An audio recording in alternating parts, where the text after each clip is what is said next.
So what I want to do today, which is the day after Christmas, and sitting here in front of a crackling fire, is read you the poem of mine that seems to have traveled most on its own. I'd say it's a poem with legs. It just finds its own path, and it's called Fire. And since I never am able to remember even my own poetry by heart, I'm from time to time going to have to glance at the page of this in The Art and Spirit of Leadership, which has this gorgeous photo on it, which I love because it was taken with an iPhone. All right, fire.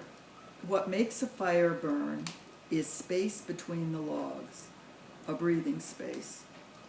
Too much of a good thing, too many logs packed in too tight, can douse the flames almost as surely as a pail of water would.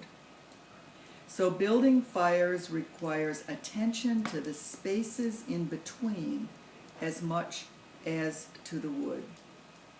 When we are able to build open spaces in the same way we have learned to pile on the logs, then we can come to see how it is fuel and absence of the fuel together that make fire possible. We only need to lay a log lightly from time to time. A fire grows simply because the space is there, with openings in which the flame that knows just how it wants to burn can find its way.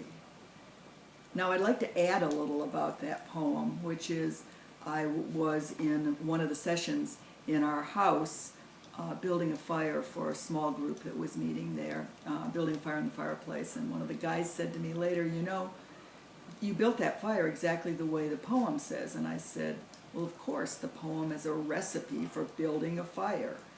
And he looked at me and he looked at the fireplace and he said, you know, you've got that thing over there on the right with logs, that log holder thing. I said, that's right. And he said, you need another one of those on the left for spaces. Just a log holder for spaces. I thought it was a great observation, and I think about it all the time, particularly in terms of how much we pack our lives full. We need a holder for spaces as well.